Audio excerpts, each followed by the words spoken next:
Much. I want folks to let me know. Can you guys give me a thumbs up if you can hear me? I have a cold. I'm trying not to. You guys hear me?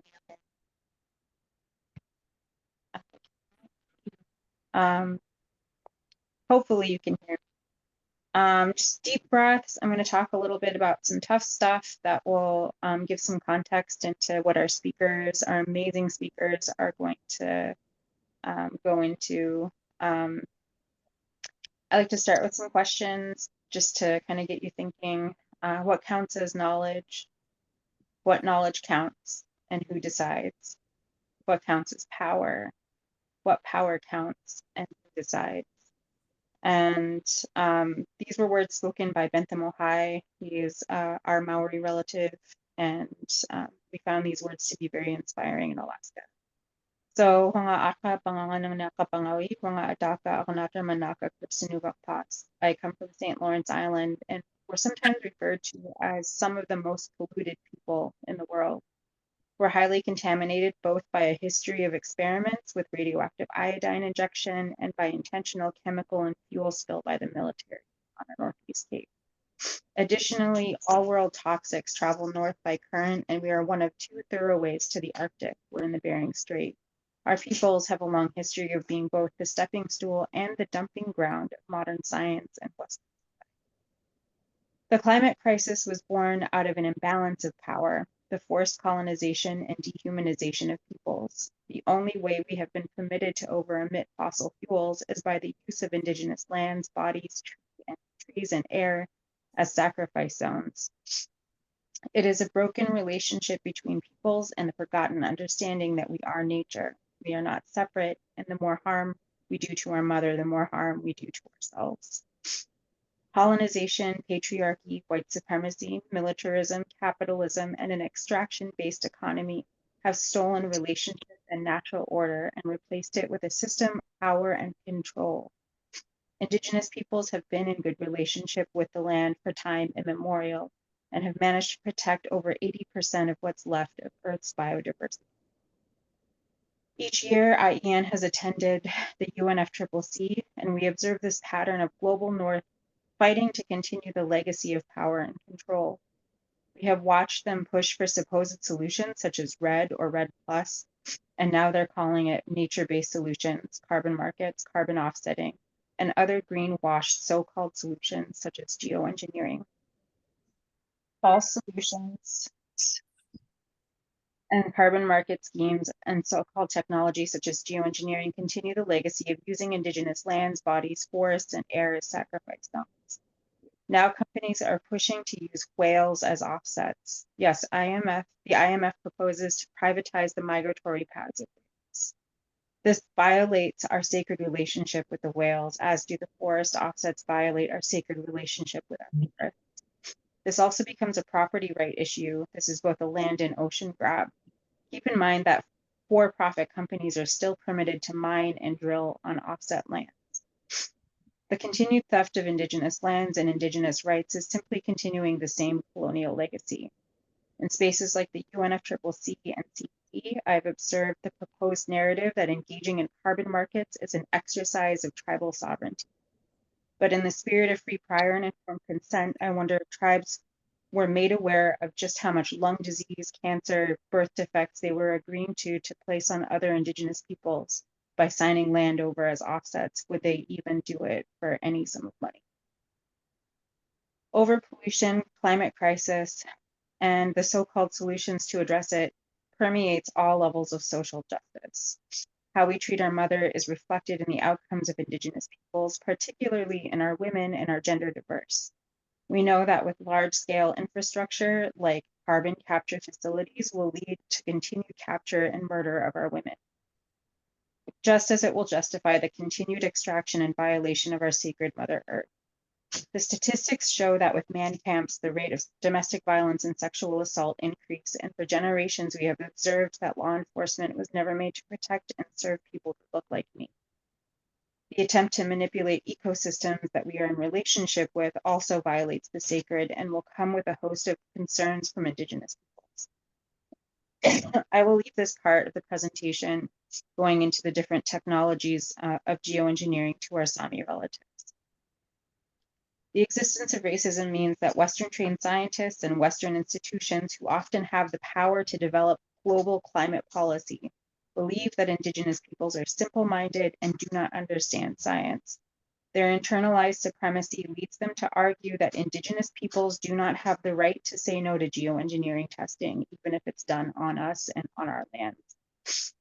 Their internalized superiority leads them to sincerely believe that their interests are global interests and should therefore supersede the rights of Indigenous communities and sovereignty to free, prior, and informed consent.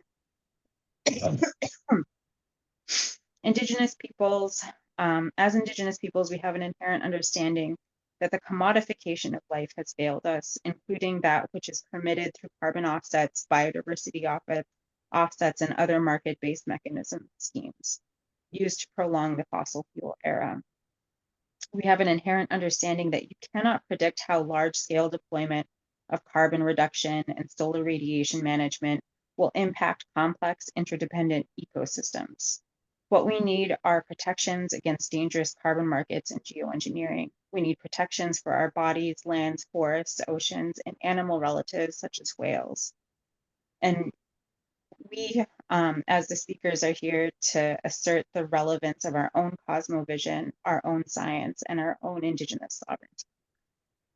And I hope I kind of helped to prompt what our speakers are going to go into. Just grab my other device here. So we have some amazing speakers. We have a couple of Sami relatives, and we have a couple of folks, myself from the subarctic, Faith from the Arctic, and then we have Thomas Joseph, who's an expert in carbon markets. And the first speaker we have is Julius. I'm actually going to let Julius introduce himself, and he has some slides to share as well.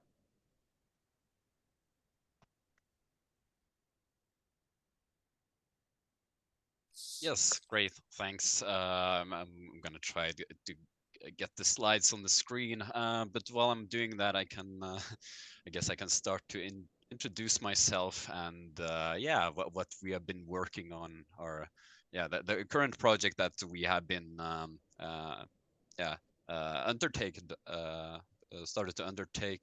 Let's see, I think that's the proper screen. So I hope you can see my this proper screen now. Yeah, everyone can see it. Great. That should be one screen. Yes.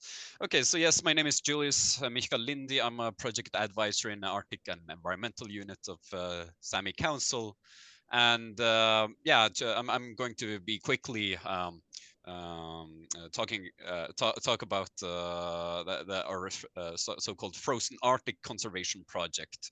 It is in fact a second phase of a project. Yeah, a massive project in cooperation with the University of Arctic, University of Lapland, and also done in cooperation of Grid Arendal, who have been helping us out to fund the project for us and secure involvement in it, so we can do an Arctic Indigenous peoples assessment and evaluation of climate intervention ideas. And yeah, there's 61 of them. It's a very big undertaking. I'm gonna be showing off on what areas it will be focusing on, and yeah, and it includes ones we have already criticized before, such as SII, stratospheric aerosol injection, solar radiation management. But then not only tied to those, it's also marine related, sea ice, and yeah, I'll get into that. So it's a hold on, let me see. There we go. So just to yeah, give you a picture of who we are. We are a non-governmental organization with the member organizations from Finland, Russia, Norway, and Sweden. And we were established, yeah, soon to be 70 years ago, and our yeah, our primary mission is to promote Sami rights and interests across, and to keep a cross-border unity in our people, and to maintain our economic, social, and cultural rights of the Sami people as a whole. Here are some of our member organizations, which our organization is made out of. A couple from each country, and really big ones, and nationwide spanning at that. So yeah, it is also worth mentioning that we are a permanent participant in the Arctic Council, and that is a very important aspect of the project, is that this is how we're going to tie into the fact that this is going to be a pan-Arctic, strive to be as as much of a pan-Arctic assessment and evaluation of these climate intervention ideas as possible. We're not gonna do this alone. So I really appreciate the colleagues and brothers and sisters across the Arctic that have been helping us out in this work, and giving us valuable insights of what they have been and their experience of the climate intervention and the geoengineering ideas that they have seen, and been rather critical in their lands. Here's here's a QR code for the first phase, or the reports that came from the first phase of the project.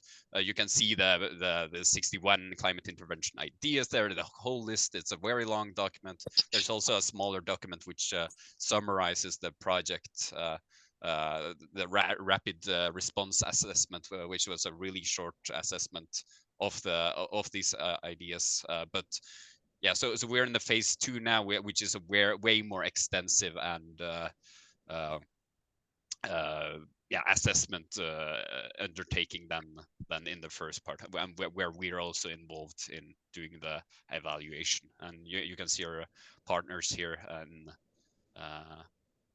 the lower portion of the screen. So I hope you can scan that. I can put the link in the chat afterwards. So yeah, and here are the areas where concerning climate intervention, that we're so the usage of climate interventions versus geoengineering, there has been some talk about it for a while, which is more appropriate to use. Climate intervention is a very general term, as I've understood it, while geoengineering is a very then it's I think it touches more upon the climate manipulation aspects of geoengineering, geoengineering specifically. You're engineering the climate, while interventions might be something that might affect the climate, but something that might be done in accordance with some natural process. But that's still very much up to debate from our parts. Interestingly enough, reindeer herding is listed as one of the one climate intervention idea because of its removal of shrubberies. So it's a very interesting list of ideas, and some of them are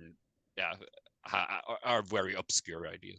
So this is where we come in. We will bring our knowledge and perspectives and engage to our knowledge holders in the assessment process, and including the initial design of our the criteria, and the selection of people who are very knowledgeable in the field, and to the assessment of solutions to which will be according to not only the existing criteria that was identified in phase 1, but also the second phase. So as I mentioned earlier, we're going to use our position, our permanent participant, to engage other indigenous peoples, Arctic indigenous peoples organization in this. But that is not to say that we are only limited to those, but yeah, it's a very helpful position to have in the Arctic Council in that sense. Some of you might be involved. This is how we got into the field to start with. It was, Susanna is going to elaborate more right after I finish this.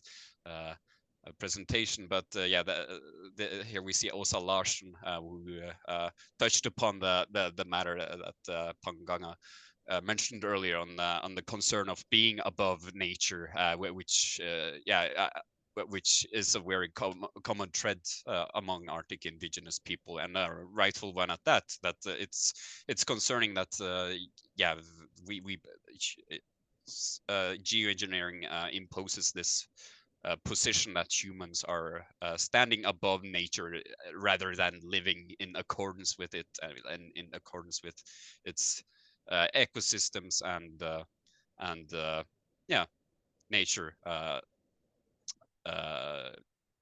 in itself. So it stood in stark contrast to our principles in that way. And the conclusion of this project was that it got ended in March this year. Harvard decided to halt its their planned experiments in Kiruna, northern Sweden, where this was planned to take place. So yeah, so Susanna might elaborate more on that. So yeah, so we take it really seriously, this project, and we want to strive to do it as a take into our every perspective as seriously as we can from indigenous peoples in the Arctic. And and that we really appreciate, regarding this project, we really appreciate that this is an independent assessment and evaluation process, so that we can ensure that our priorities, perspectives, and interests are reflected and included. Thank you. Let me see. Stop share. There we go. Thank you so much. That was really great information, and I'm so glad that you put the QR code as well. We're going to move right along, and we'll discuss that all of that stuff further in our conversation a bit. But Susanna, if you're able to start, that would be great. Ito Panganga, thank you so much, and good to see you all joining this webinar. My name is Susanna Israelson. I am, like my colleague Julius, working at the Sami Council as an advisor our Arctic and Environmental Unit, and I realized I might need more than 5 minutes for this introduction. I could say also that my main portfolio is working with climate and environmental issues. I have a political science background, but I'm focusing my work on climate and environmental issues, mainly within the work of the Arctic Council, where we are a permanent participant, but also within the UNFCCC, the UN Framework Convention on Climate Change. So I can start with telling you a little bit more about our Sami Council's history with geoengineering. It was one of the first tasks that I got on my table as a trainee at the Sami Council. So in early 2021, we were contacted by the Indigenous Environmental Network and notified about a planned test by the project called ScopeX, which is Stratospheric Controlled Perturbation Experiment, which was based at the Harvard University. It's a scientific experiment to advance understanding of stratospheric aerosols that could be relevant to solar geoengineering, also known as solar radiation management. And we learned that after failed attempts to conduct field tests in the US due to opposition by indigenous peoples, the ScopeX research team had now shifted their focus and experiment to Sápmi, to the area of my people, seeking collaboration with the Swedish Space Corporation in Giron. And the proposed test involved releasing aerosols above the Earth's surface to model the effects of solar geoengineering. And while the impacts of the tests was minimal, Sami Council opposed it we view it as a step towards legitimizing solar geoengineering, which is a technology we view as contrary to our values of living in harmony with nature. So we, together with the Swedish environmental group, sent an open letter opposing the projects and its lack of dialogue, and urged the Swedish government to cancel the test. And later that year, in March, the Swedish Space Corporation and Harvard jointly decided to cancel the test, citing a lack of consensus on geoengineering research. And the advisory committee eventually postponed the project. And by June 2021, Sami Council also started a global call together with other Indigenous peoples organizations to demand the termination of the project, which was ultimately canceled. But we see that these ideas are still out there. These technologies are still on the rise, which is of course a major concern.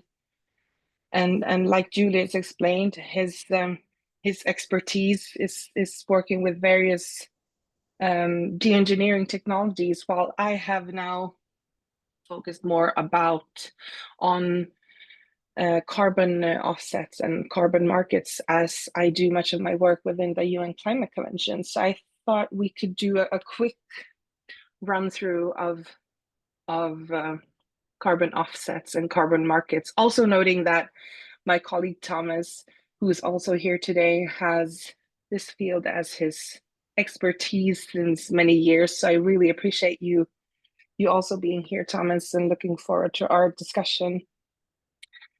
But so a quick run through of carbon offsetting. Carbon offsetting is a carbon trading mechanism that enables entities to compensate for offset greenhouse gas emissions by investing in projects that reduce, avoid, or remove emissions elsewhere. Carbon credits are what is generated by entities and or projects that have avoided or removed these greenhouse gas emissions. And carbon markets allow for countries and or companies to offset their emissions by purchasing or selling these credits on a market. And while these markets aim to support climate goals, they often serve as a mean for major polluters to avoid reducing their own emissions and branding themselves as carbon neutral. So basically, a major polluter can buy credits or fund projects that generates credits through reduction or removal of emissions elsewhere, often in other countries, but not always, through, for example, installation of solar farms, wind industries, tree plantations, reforestation projects, or establishment of conservation areas, and then count the climate benefits towards their own national or internal goals. Carbon offsetting is criticized as a dangerous distraction that prioritizes industrial profits over real climate action. It benefits polluters, allows for continued extraction and pollution without effectively reducing emissions at the source. And this is serious. Since we have the 2024 emissions gap report, which takes stock of countries' promises to tackle climate change, this report reveals that the world faces as much as 3.1 degrees Celsius of warming above pre-industrial levels by 2100 due to current climate policies. And this is far exceeding the Paris Agreement. And for the Arctic, where we reside, this is, of course, beyond devastating, as our region has been found to be warming 3 to 4 times the global average. Also, we have a 2023 International Emissions Trading Association report revealing that 80% of countries plan to use carbon markets to meet their climate objectives. But the carbon market system is flawed due to lack of transparency, effectiveness, and fairness. In their 2 decades of existence, carbon markets have completely failed to reduce carbon emissions. We have mechanisms like the Clean Development Mechanism under the Kyoto Protocol, which is the predecessor to the Paris Agreement, that actively failed to reduce emissions and upholding environmental integrity in 85% of the offset projects that it credited. Additionally, investigations have found that major carbon credits, such as those issued by Verra, one of 2 major carbon offset standards, represents insignificant or phantom emission reductions. So this, of course, raises questions of internationally renowned companies, as some of them have labeled their products as carbon neutral. The carbon market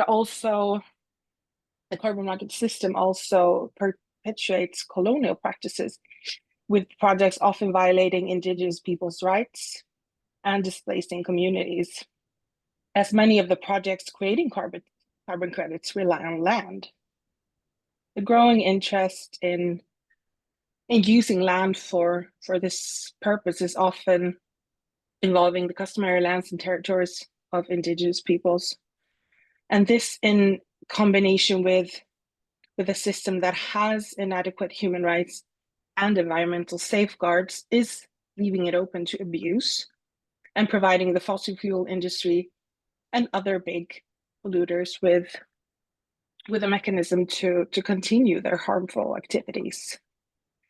So carbon markets can therefore be viewed as a colonial economic accounting system for greenwashing and business as usual, as the expansion of these carbon markets sustains the status quo of resource exploitation, greenhouse gas pollution, but also north and south power imbalances.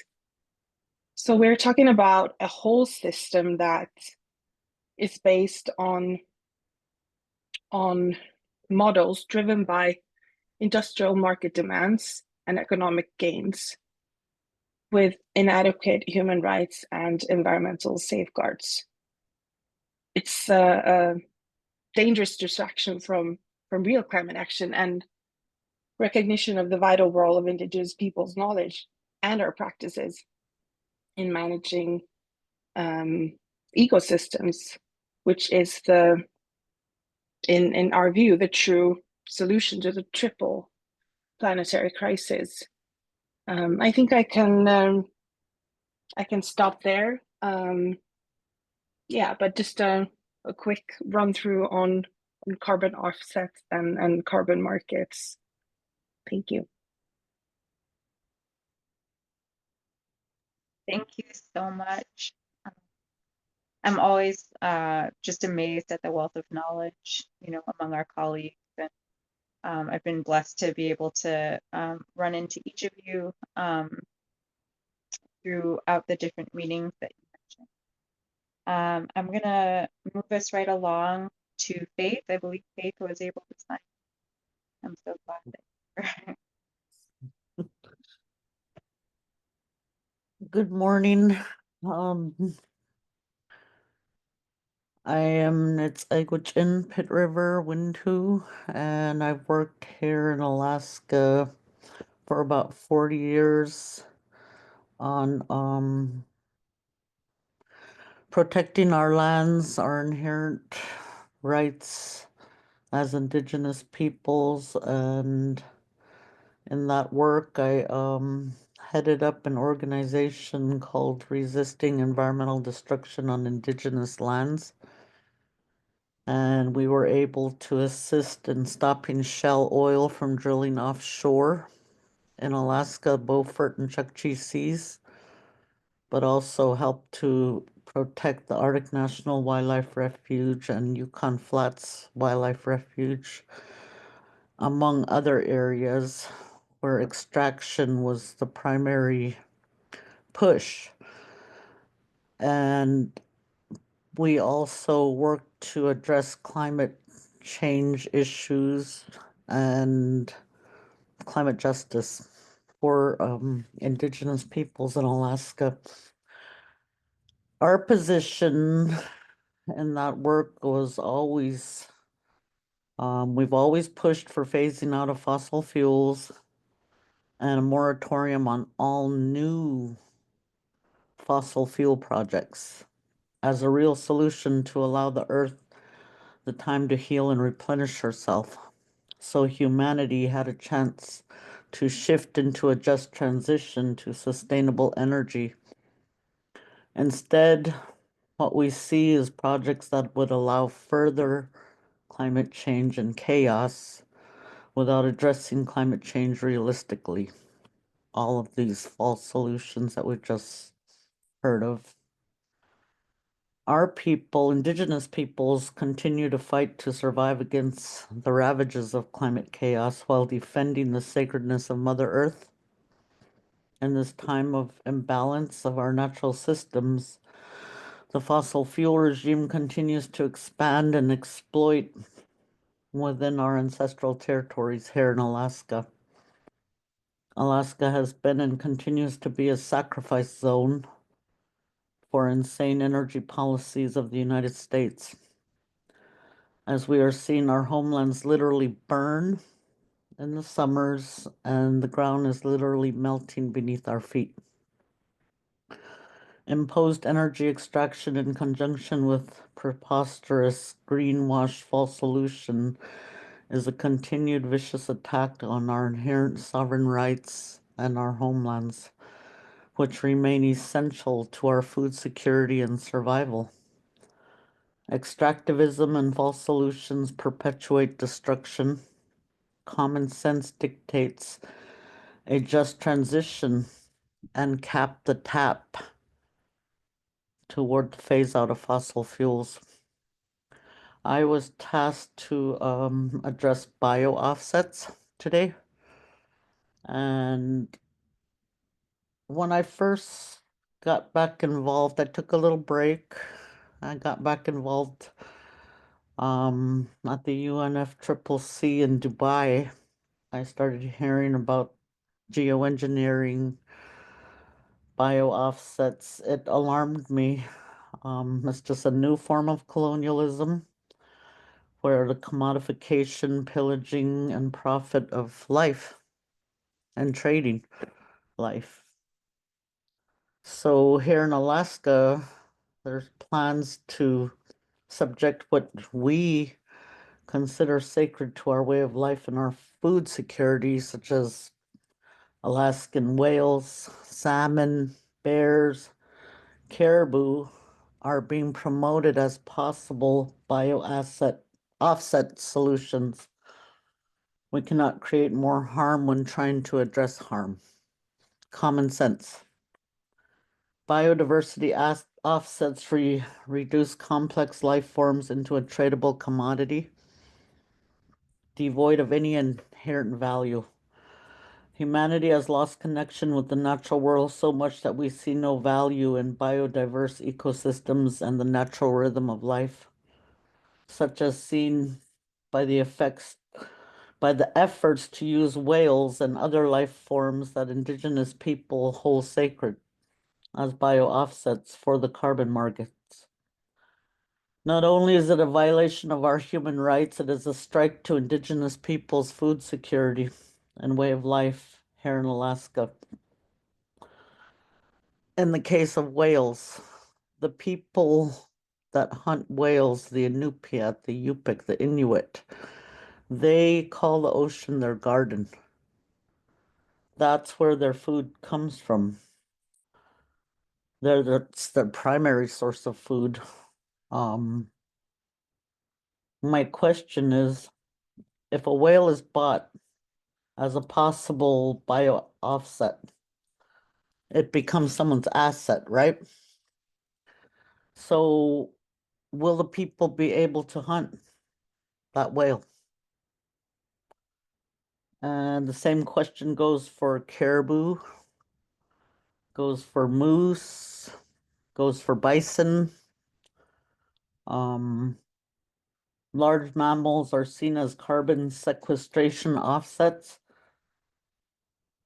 And then as I was looking into the issues, I have another question. What is the criteria for large mammals? And where does that end? Sheep, moose, wolves. But clearly, for Alaska Natives, this begs the question of how are we able to live as we always have for millennia? When some entity can privatize ownership of what they deem a carbon offset. Use of the animals exploits their vulnerability and exacerbates it when they're already impacted and harmed by climate imbalance. There was a study done on a herd of 170 bison, which was introduced in Romania, that stated they could help store CO2 emissions equivalent to removing 43,000 US cars from the road for a year. So that research was done demonstrating how these animals can help mitigate some effects of the climate crisis. So this concept would apply to any herd type mammals, right? Such as caribou, reindeer. So now humanity is tasking these herds to mitigate our mess. No, we need to clean up our own mess. And we need to ensure that the natural world survives us. Caribou habitat is seen as sequestration habitat. And caribou herds themselves may become bio-offsets, just as bison in Romania, as a mitigation strategy.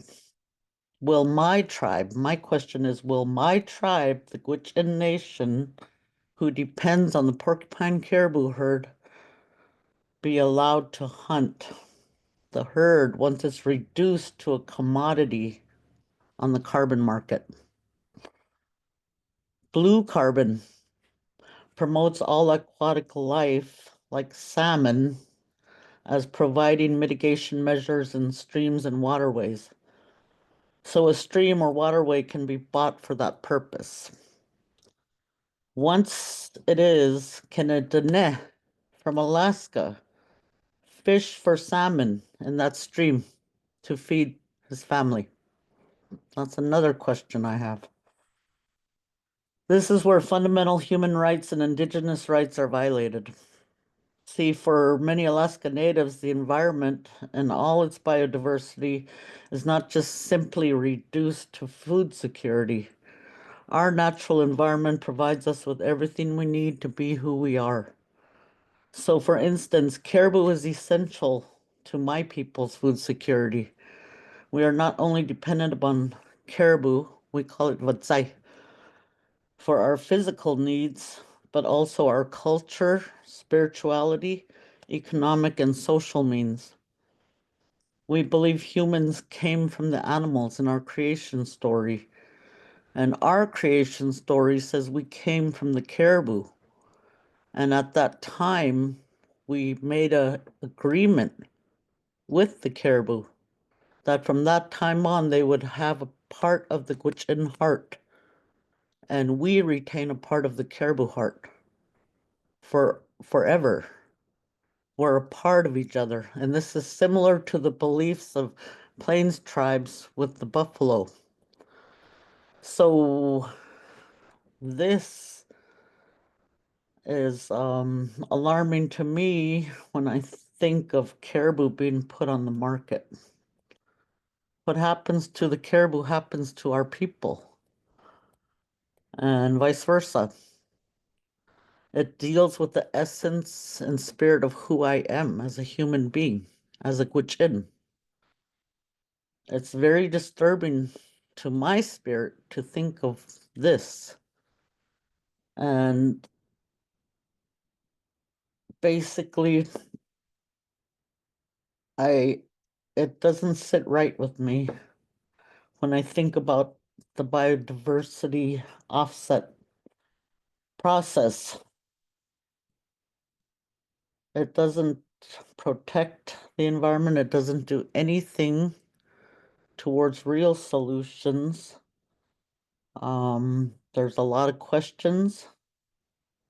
How do the impacted communities benefit?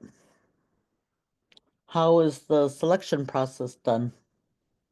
In most cases, free and prior informed consent is blatantly ignored with all these other projects. Within that, we also retain our rights to say no to these projects. Is that going to be respected? But FPIC hasn't been adhered to in geoengineering projects here in Alaska. So how can we expect that when it comes to bioassets and life being traded on the open market? When I talk to the elders about it, it doesn't sit well with any of us. It's not a solution. The animals should not be forced to mitigate a humanity's mess. Thank you.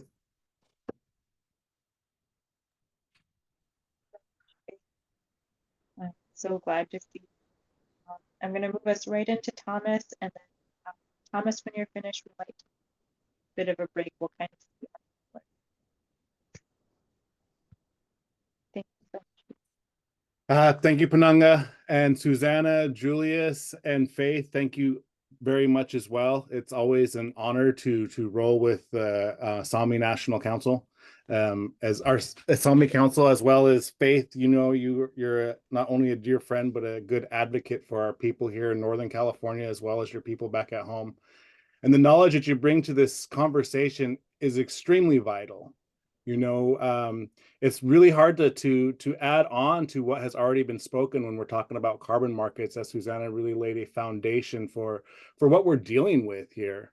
You know, when we think of carbon offset projects, it's a multi-million-dollar industry. But when we think of biodiversity offsets, what Faith was talking about, it's a projected trillion-dollar industry. And when we think of climate change, we must remember the root causes of climate change, which one fundamental root cause is capitalism. And that's what we're seeing here. When we're seeing the Paris Climate Agreement being rolled out to give faith, to give hope, to give a sense of peace of mind to civil society that climate change is being addressed, it's not when we move forward with the root causes of climate change leading the conversation. Not when we see and understand that colonialism is still alive and well today, and that too is a root cause of colonialism. Capitalism, colonialism. You look at the leaders of the globe, you look at the leaders of the United Nations Framework Convention on Climate Change, it's white male men. Patriarchy, also a fundamental root of climate change. And you look at these new markets being developed, biodiversity offsets, carbon markets, carbon offsets, this sense of development that we need to develop something in order to address the issues of the Industrial Revolution. You can't continue to develop stuff to address things that were developed in the past that's actually causing the harm. You know, I've been involved with carbon markets for over a decade. My tribe is the largest land-based tribe in Northern California. We're primarily forested. The only place where there's not trees is where there's a road or a house. So we're talking like 98% forested land. And we were addressed with carbon markets over a decade ago, and it seemed like a good thing to do at the time, me being somebody working in the fiscal department and seeing this as a revenue source for our people. But understanding the importance of free, prior, and informed consent has always been a traditional value of our people, that you need to take it to the people. The people need to understand what's really being suggested or what's really being done at the table of their governance.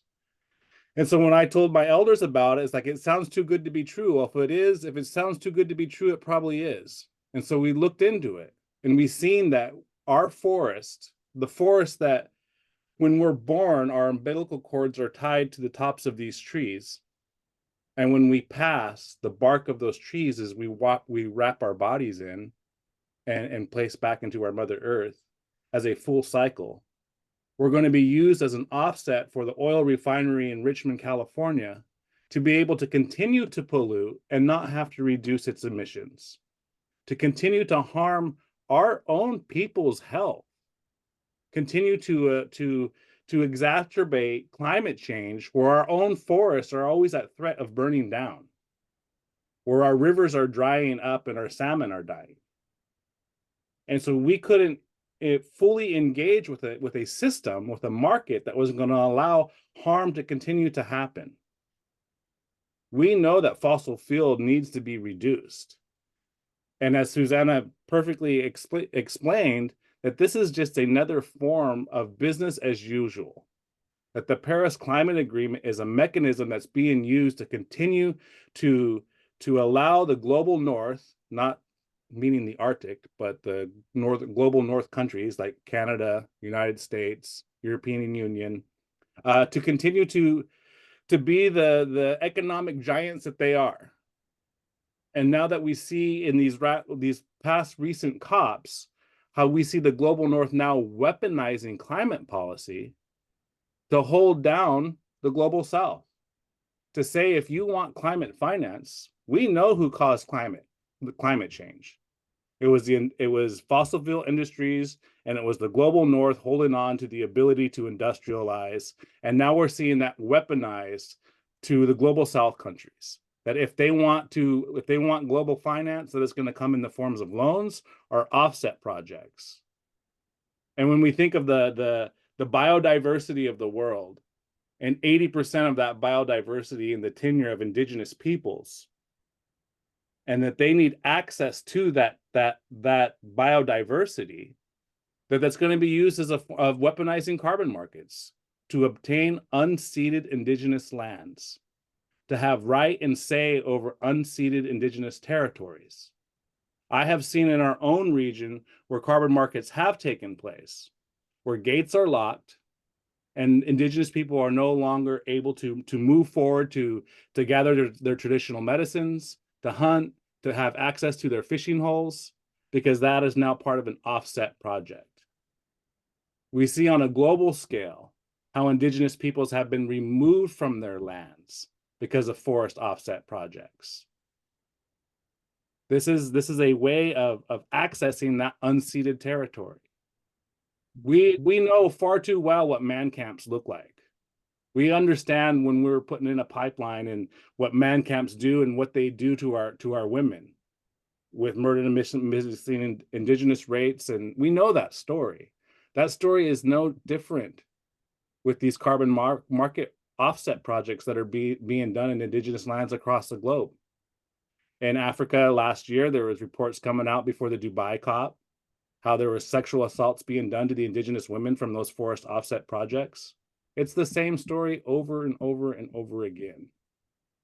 We see here in California how the emission standards have increased dramatically. The emissions in California have increased dramatically underneath the cap and trade program. It has not reduced any emissions. It actually gives a pathway forward for more emissions to be able to be released. And we also see here in California how we see global nations mobilizing, even sub-nations like the state of California, mobilizing to be involved in these convening of party UN spaces for the mere idea of being able to capitalize on climate chaos, to being able to commodify nature-based solutions and other mechanisms that they can make money off of it. It's a platform to make money and to distribute money. Even more heartbreaking, I guess, in the way of when we're talking about this, is environmental organizations inside of California. Some of them now receive revenue or see disbursement gains from the state from these carbon markets, from these cap and trade programs.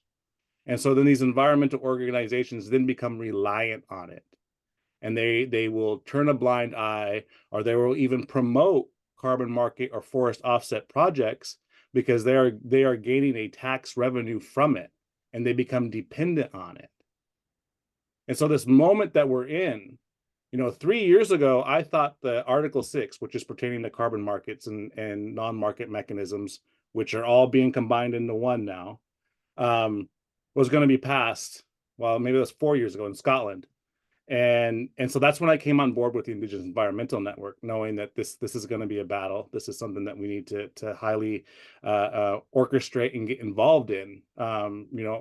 In my community, we recently removed 4 dams on the Lower Klamath River, and that was a 15-year project. So we're well aware of what a long project needs to consist of in order to get a win, and the collaboration and alliances that need to be built in order to make great strides against such projects like carbon markets. And this moment that we're in with the ratification of Article 6 that was done in Baku just last week, we now know that we need everybody on board, regardless if you think that we can implement safeguards or implement mechanisms to protect Indigenous rights. It's not enough. Now that has been ratified and Article 6 is active within the Paris Climate Agreement, we need everybody to understand that this is the moment in time that we need to stand in solidarity against any type of mechanism that's going to strip Indigenous people's rights. We know that the Indigenous knowledge that is heavily based in an Indian country is the only pathway forward for real solutions to mitigate climate change at scale. We know that 1.5 is detrimental to Indigenous peoples, but that the world was willing to sacrifice us in order for them to continue business as usual.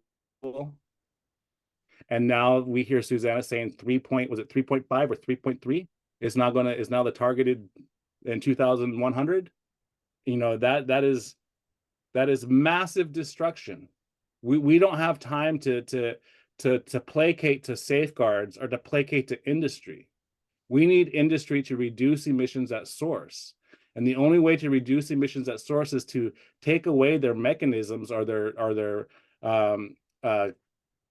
market systems that allow business as usual, that will allow them to pay to pollute.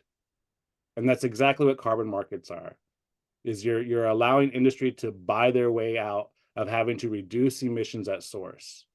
And all of the hard work that has been done from our generations before us and protecting places like the Arctic Refuge and protecting further pipelines and further fossil fuel industry and growth is for nothing if we don't move forward with a mechanism that's able to reduce emissions at source and to keep the fossil fuels in the ground, to create to understand that a new system must be approached, must be addressed, that we can't all of a sudden put a bunch of electric cars on the road and think that we're doing something great, because we know that these systems of capitalism, of colonialism, are just being reduplicated.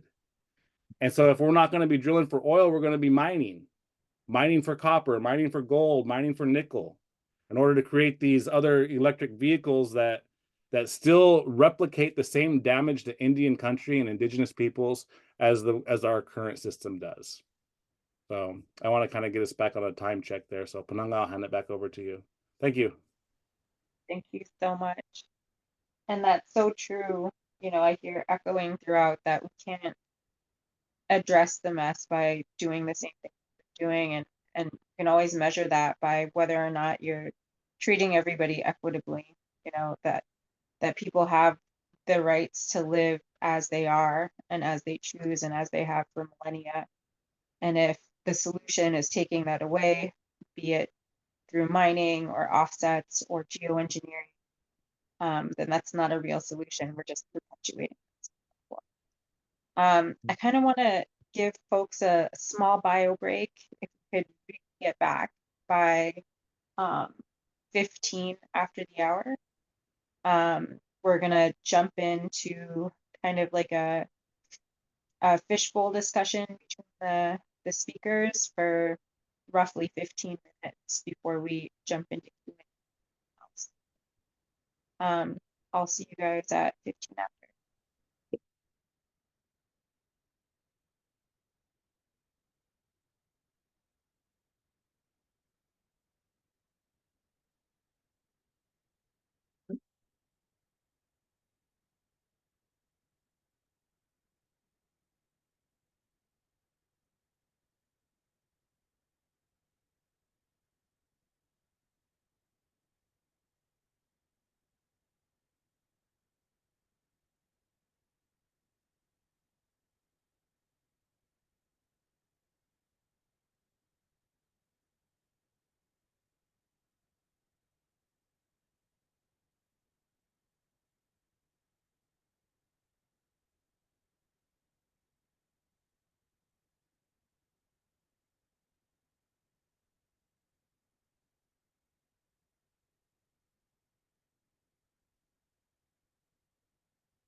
I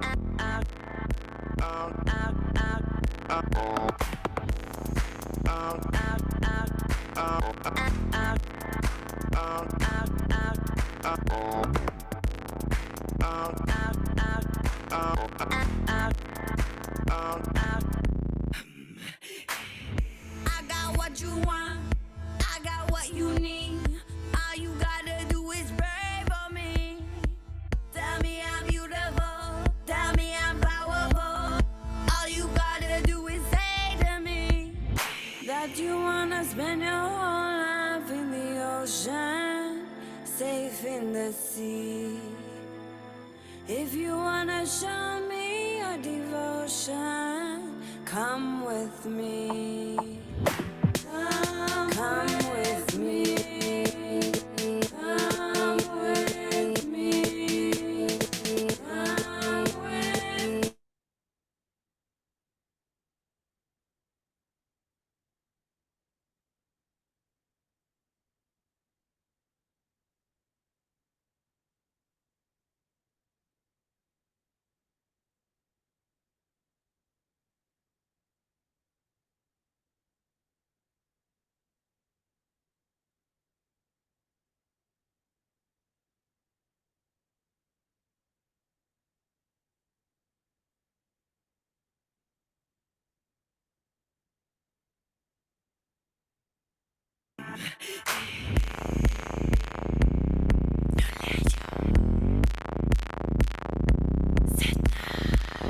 Kelly Fraser. Sedna.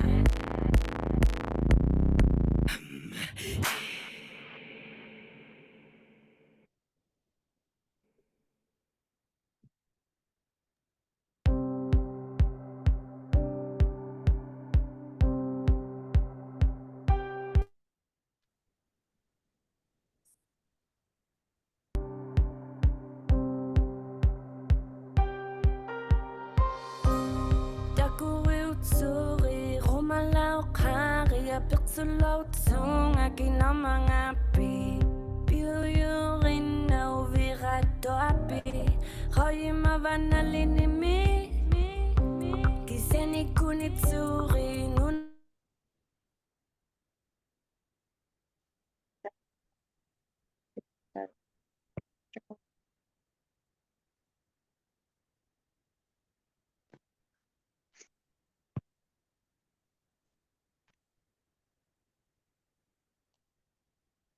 Thomas, are you here? Are you back yet?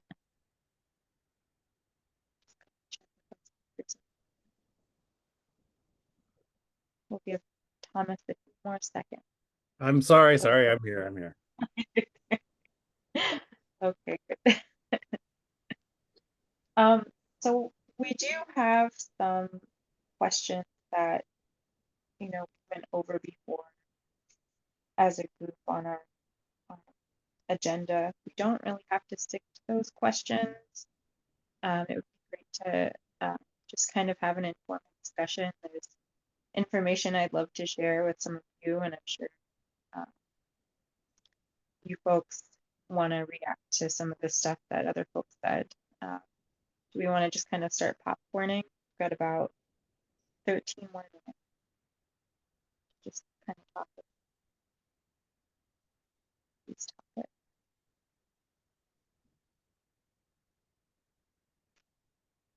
So Julius, I'm sure that folks have shared with you before, but we've done some information gathering here in Alaska, just on geoengineering specifically. So we've gathered input on the various technologies, the different concerns that we have, and then our views also on free prior 1%.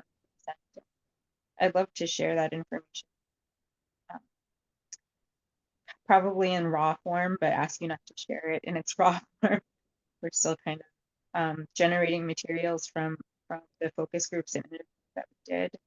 But I'd love to share knowledge with you folks. Yeah, that would be amazing, and we would really appreciate for that input. And so far we have mostly been with ICC on this Inuit Circumpolar Council, since we had some preliminary meetings with them on before we started with our project. But of course, we are very limited by our capacity on the evaluations, and given that the scope of the project is very large on the various different fields of geoengineering, then we take anything. If there's already some assessment that has already been done, we will gladly take into account as long as we have permission from you guys too. And and if it's in a raw form, we'll try to process it and make sure that you have also the chance to review it when it's included in an eventual report. So yeah, absolutely. So yeah, absolutely. Would be glad to have that. Just to be clear. So thank you for that. So we talked a lot about the ethical considerations in terms of the risks associated with geoengineering and really with carbon markets. But this question that we had was kind of focusing in on that in relation to traditional knowledge and values. And I think all of us might have touched on that, you know, like the relationship that we have with our animal relatives, the relationship that we have with nature. And there were a few things that folks shared that we relate to as Inuit peoples, that you know, on our island, the really big wipeout happened. 99% of us died when the whale population was decimated. And so we are very connected to the whales. We're directly related to them. And when the whales are sick, we're sick. And when the whales die, we die. And I wondered, and I heard that with Thomas and the redwood, and I heard that with Faith and the caribou. I was going to ask you folks on the Sami Council, do you have similar beliefs?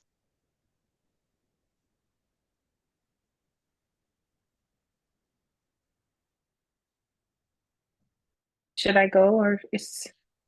Oh yeah, sure, you can go.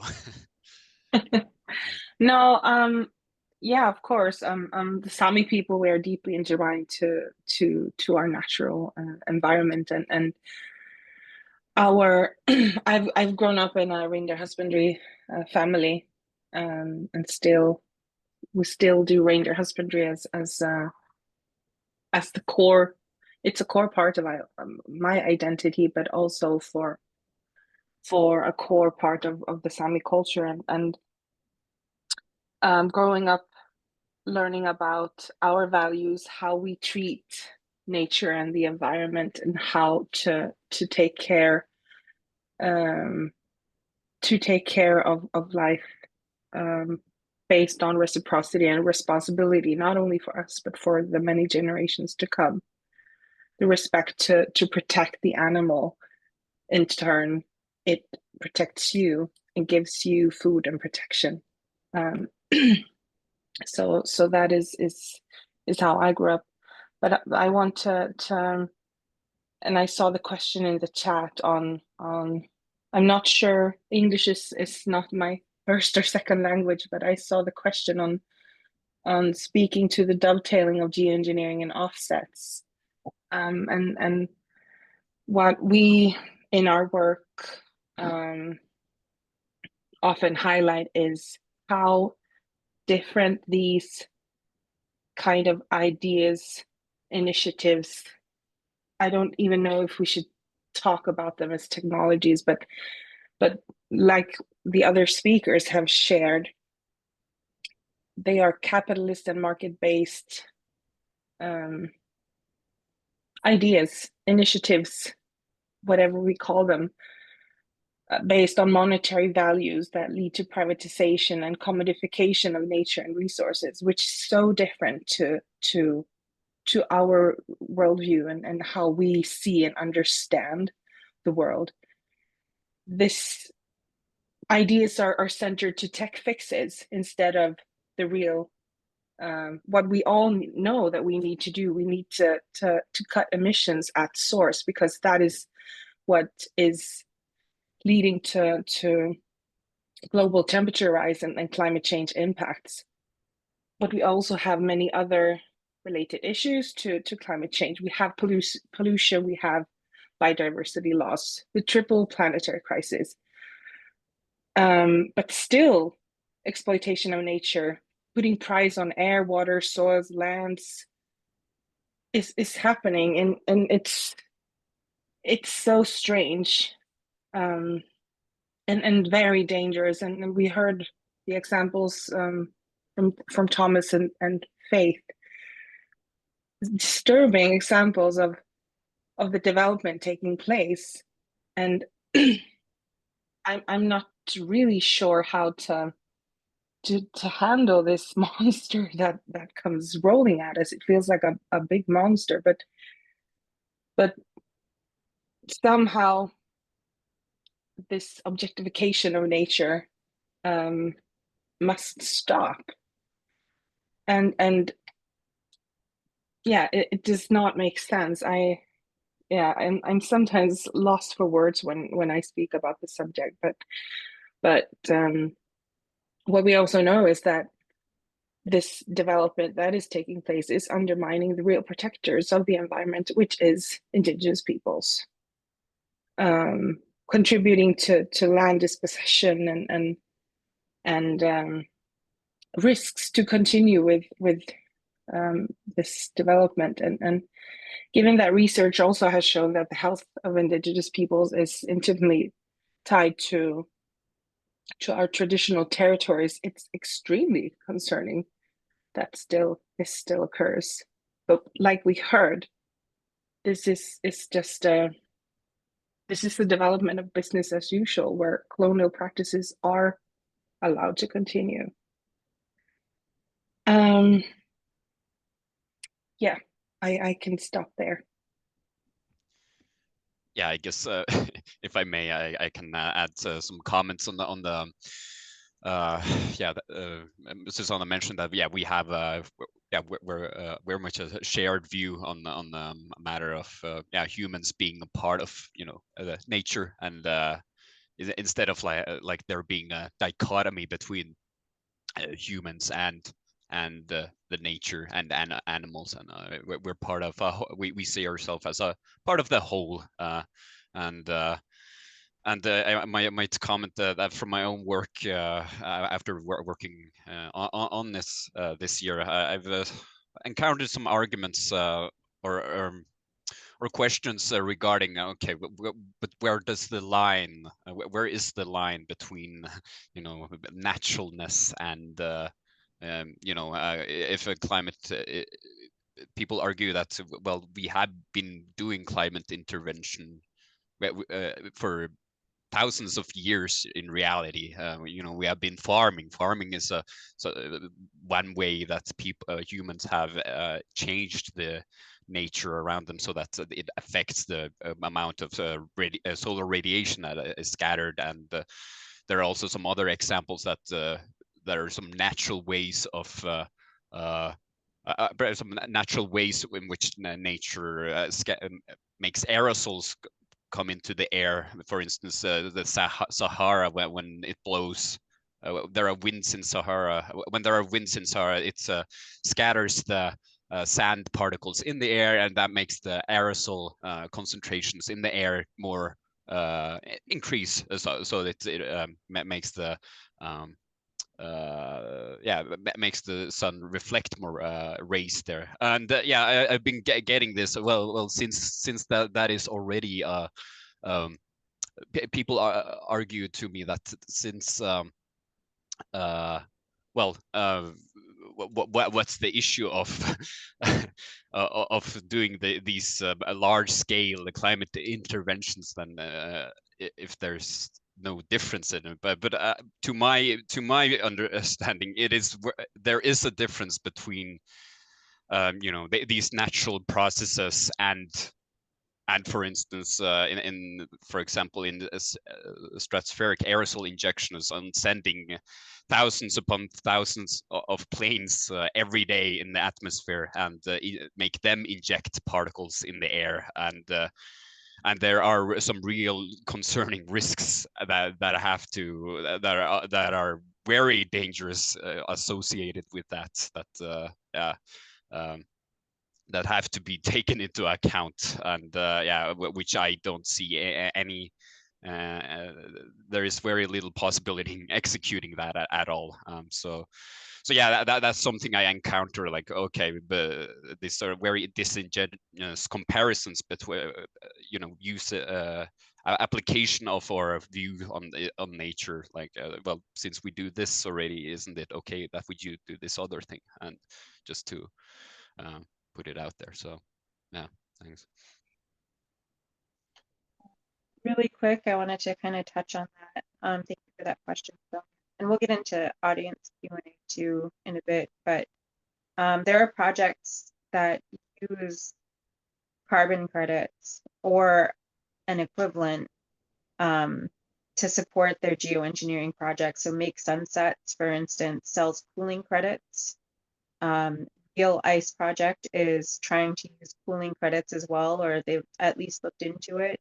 So there are a lot of ways that the carbon market incentivizes things like geoengineering. And of course, like, there are even tax exemptions or tax credits in the United States for projects like carbon capture and storage, which, have been dangerous in the United States.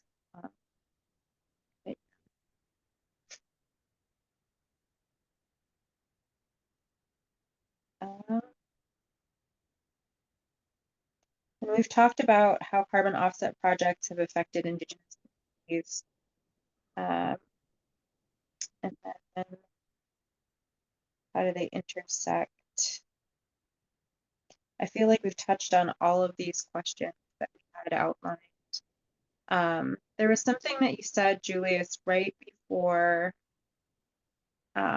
your last point. You said something and it like sparked a thought, and then it went away really quickly because I was so captivated by the rest of what you were saying. I don't know what it was, but yeah, there's a lot of issues, of course, ethically,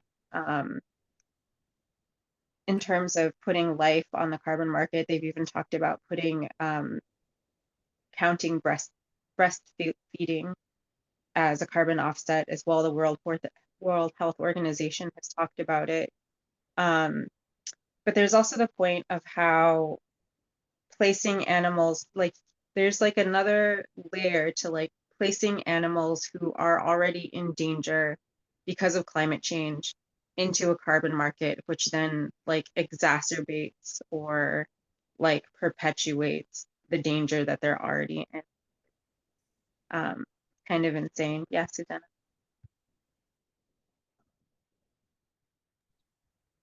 I just also wanted to highlight that within the discussions of geoengineering, but also carbon market, carbon offsets is, and I think Thomas touched upon that, is and yourself in the introduction, is the perception of what knowledge counts. And we hear powerful voices and forces talking about the need for Western natural science to lead the way in researching all these type of topics and ideas, which effectively would exclude the knowledge of Indigenous peoples in these debates, but also the very important perspectives of social sciences in regards to legal questions, to ethics, to governance. But we see that also within the UN Climate Convention work, that whose knowledge is the one that should count in decision making, where Indigenous peoples are effectively left out, as Indigenous knowledge is something that,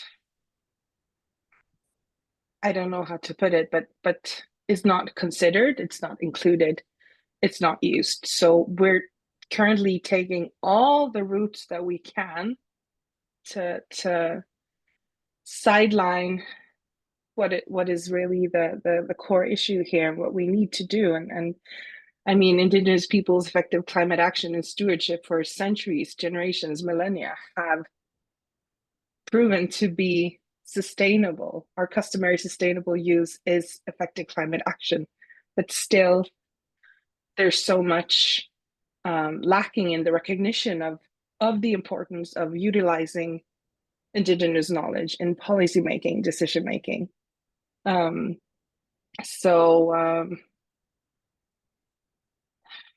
Yeah.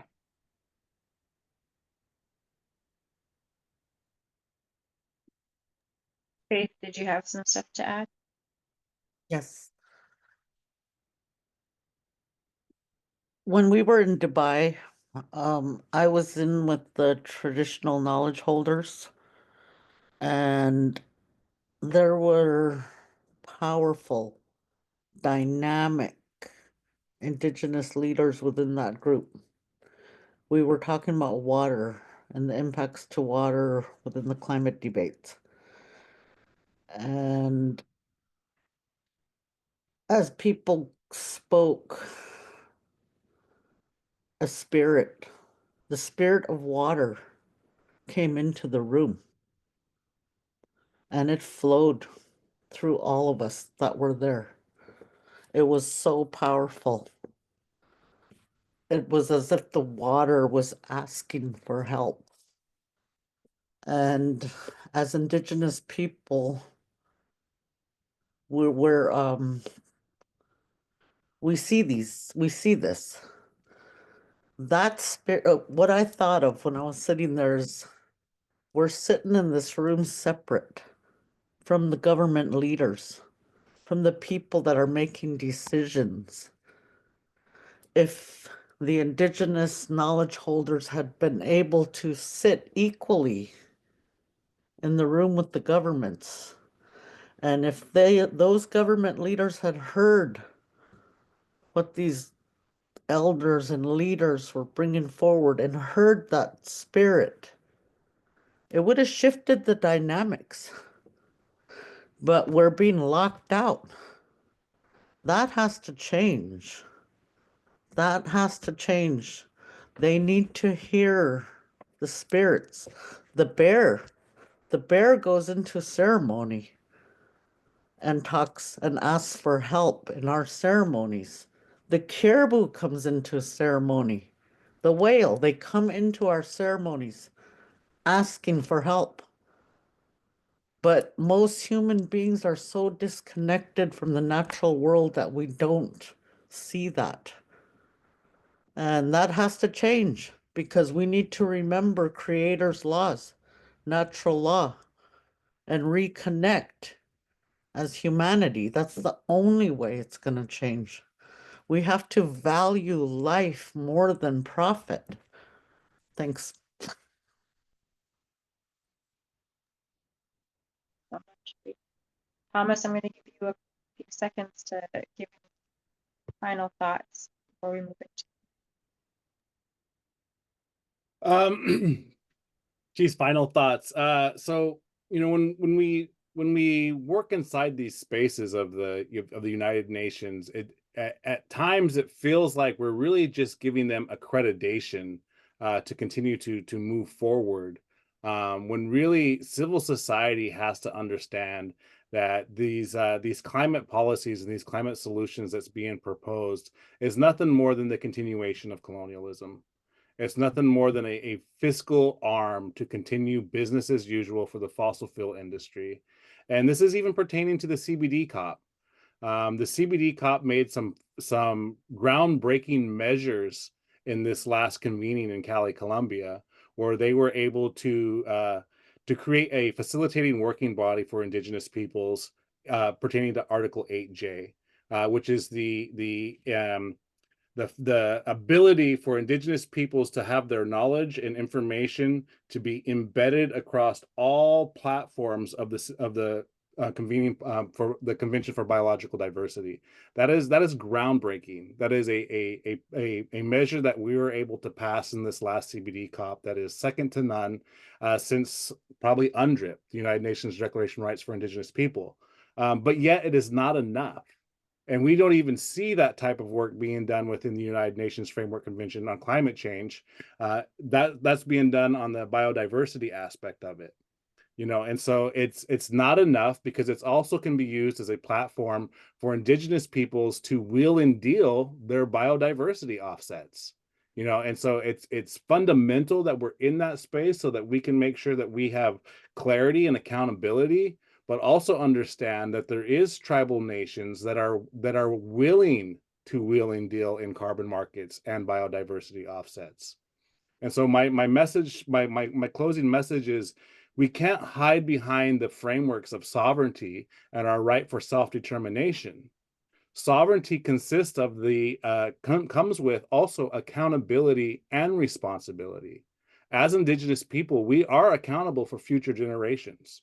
As Indigenous people, we hold a responsibility to abide by our agreements that we first made with our Creator, with our Mother Earth, with other Indigenous communities and people, that we must uphold those rights to protect and defend the sacredness of our Mother Earth. That's what sovereignty looks like.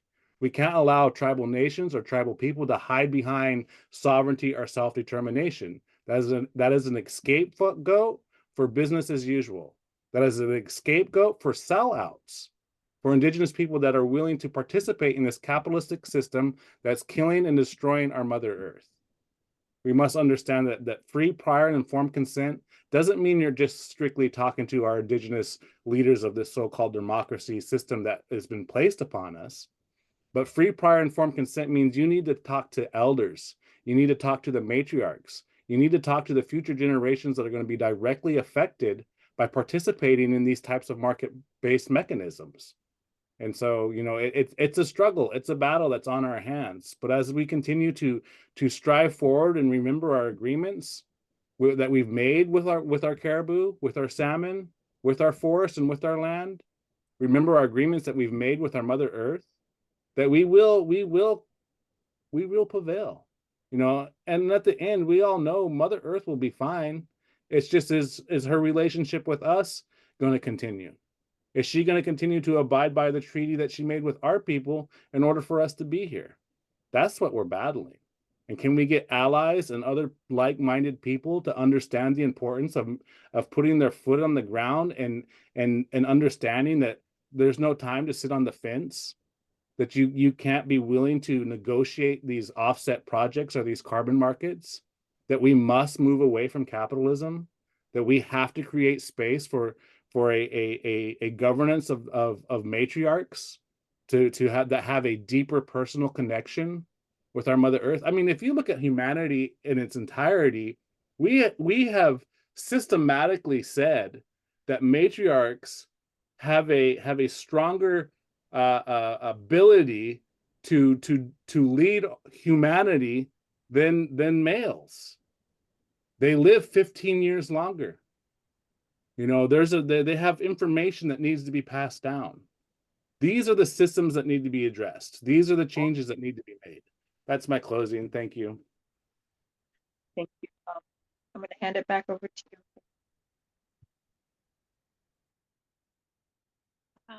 Merci so much, Paganga, and to Julius and Faith and Thomas and Susanna. Yeah, Mussy, you guys are speaking to my soul.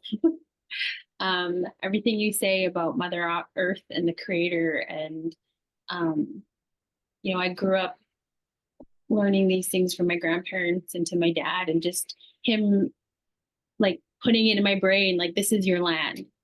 And I know that he speaks from he doesn't speak from, the English version of ownership, but he's talking about, you're here to protect it. and that there's a bigger responsibility behind those words than what English can translate.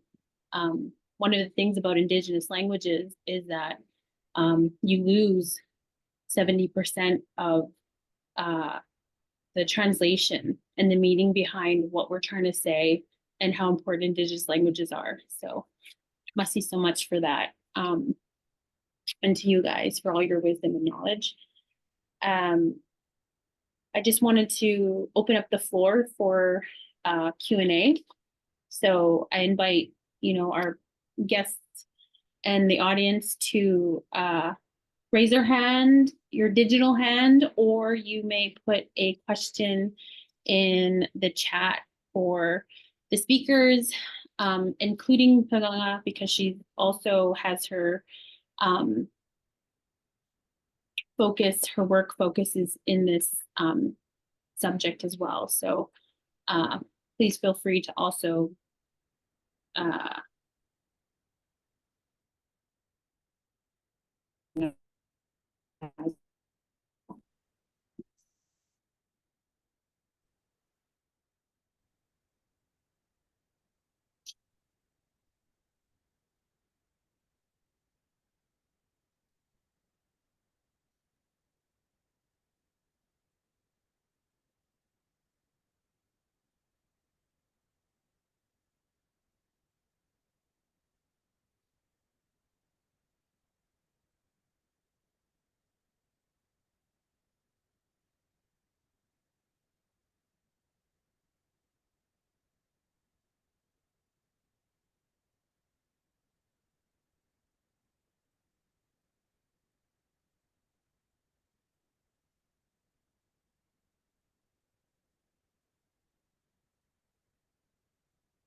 Mary, thank you.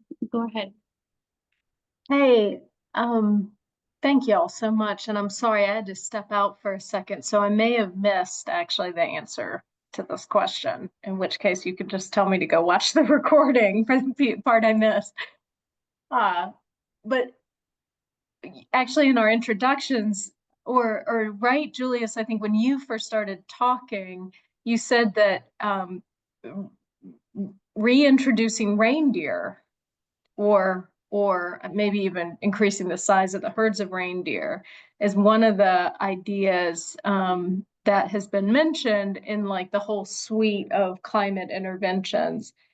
And I was just curious, what the Sami, and any of you may think about that sort of, I think I've heard the term rewilding, but that sort of approach to, I guess that improving the ground. Well, I don't really know what it does because I'm a marine ecologist by training, but whatever it does to the ground, I'd love to hear what you think. Yeah, that's true, and yeah, the reindeer herding, I guess that goes under the rewilding category of the climate intervention solutions, and yeah, it's very interesting that that's listed as one of them. But as it's in its current assessment, this is not something that's going to have global ramifications on the climate change. It's I mean, the Arctic is only a part of the world,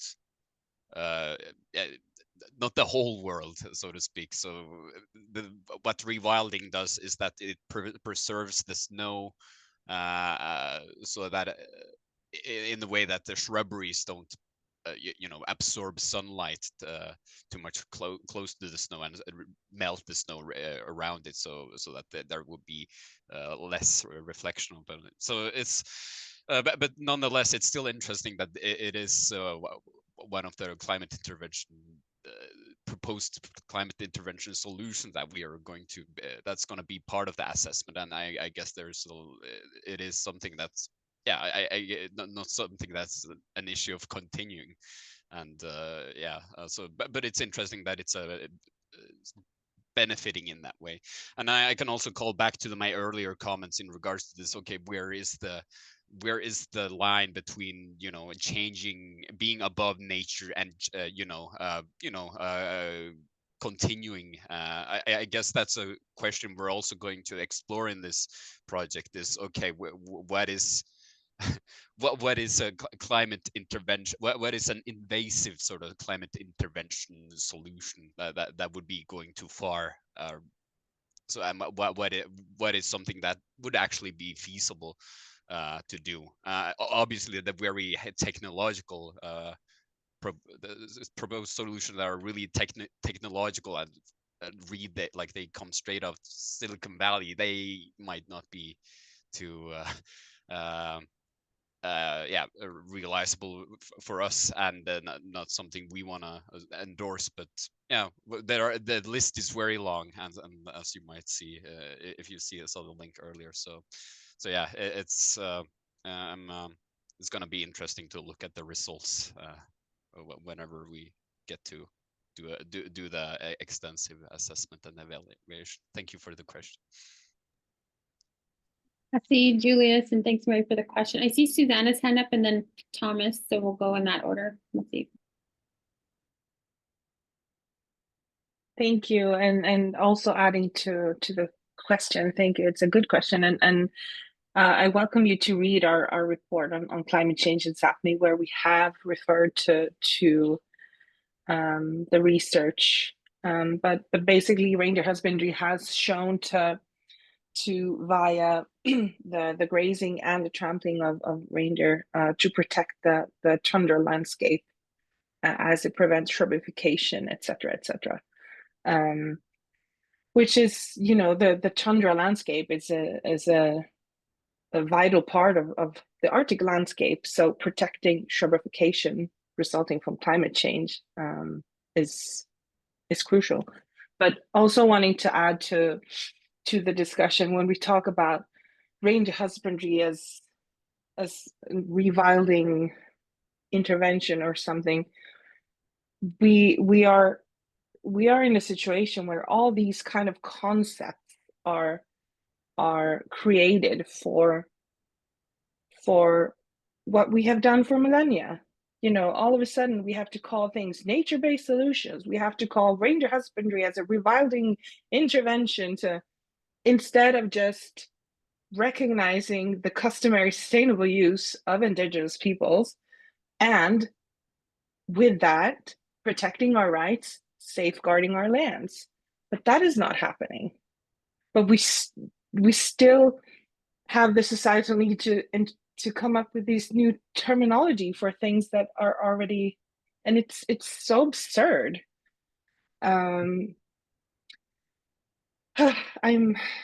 at the same time, we see this greenwashing of other things. We need all these types of mining for rare earth minerals and transition metals. Those are, you know, argued as crucial for the green, so-called green transition. But reindeer husbandry and mining industries can't coexist. There's nothing such as coexistence.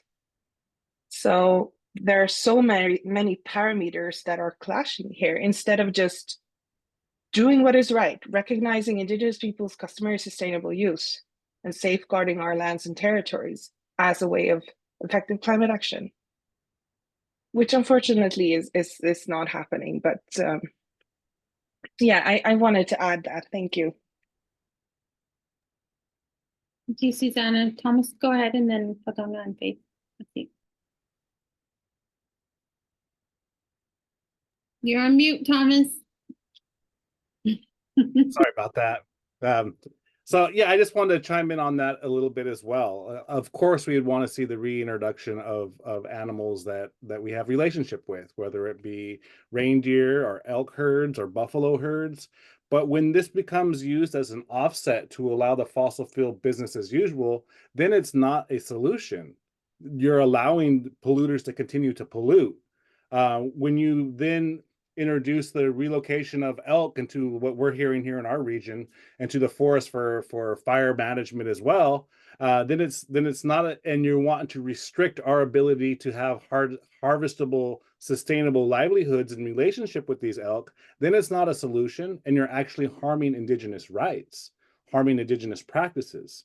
And so we can see that roll out in a mechanism that actually reduces indigenous rights and our sovereign right to have harvestable gains from our relationship with these animals, as well as restricting us from land tenure, that you can no longer go to this region to harvest these elk because now they're under some type of protection for an environmental purpose. These kind of conservation things have been done in the United States since the beginning of Yellowstone National Park, and that wasn't a park to be created to set aside for the civil society. It was land to be stolen from indigenous peoples.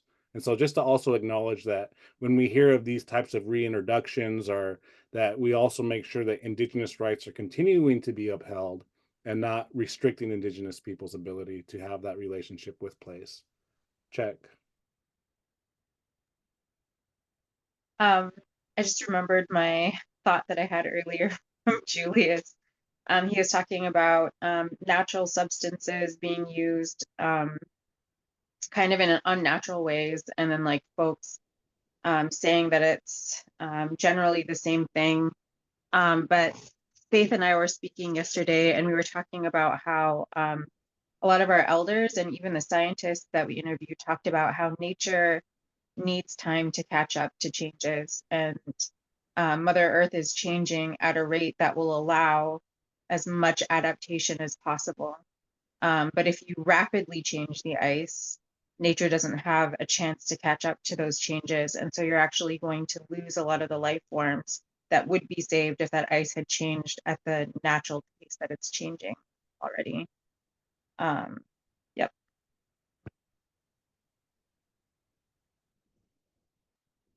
Go ahead, Faith.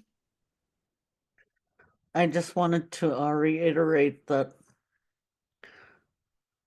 these are all still false solutions. They don't address climate change at all in any way, and they perpetuate further harm to the environment that's already stressed and vulnerable.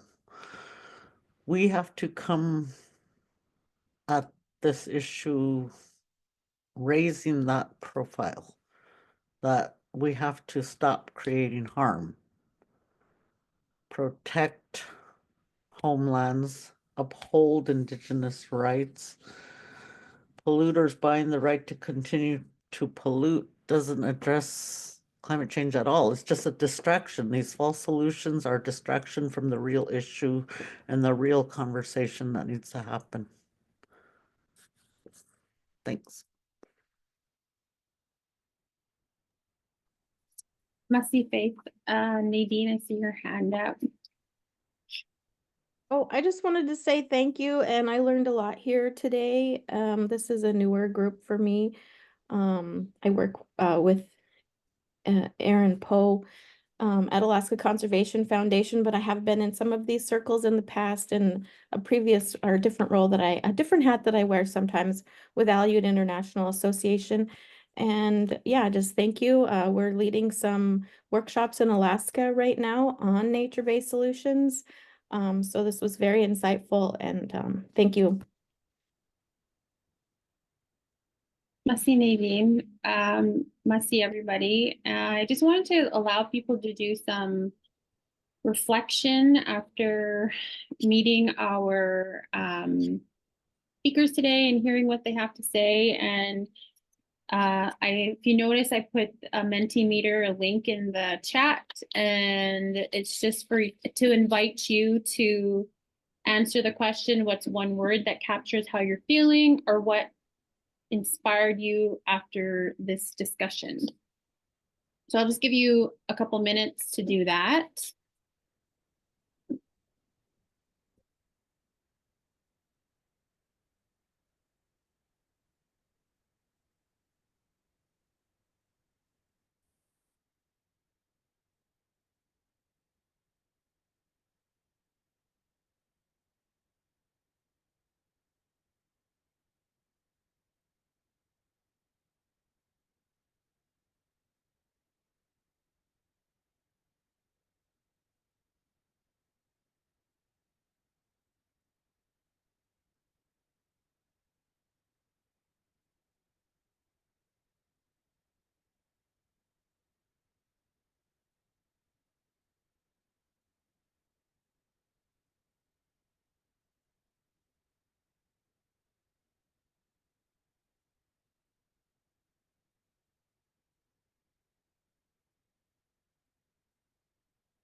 See everybody for sharing your reflections.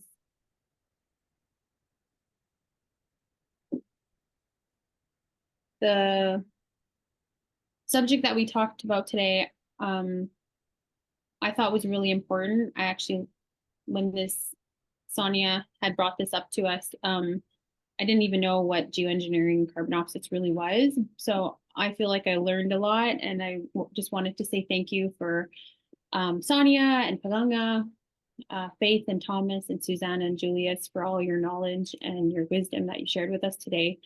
And I just wanted to also give thanks to the planning committee, which was Sonia, originally myself, Palanga and Isla. And then she brought forth Julius and Susanna, and the speakers came on and contributed as well to this. And also wanted to thank everyone here for joining us and for your time and participating the way that you did. And yeah, I just wanted to say masicho, and that you have a good rest of your day, and masi for taking part in an AFC event. Thank you for hosting. It was great. I learned a lot myself. Thank you. Thank you for having me and having us. And thank you to the other speakers. It's always so inspiring to have these discussions, important discussions that we need to have more often in bigger forums. And so thank you so much for organizing this event. And thank you to the participants also for listening. And your excellent questions. Bye, everyone.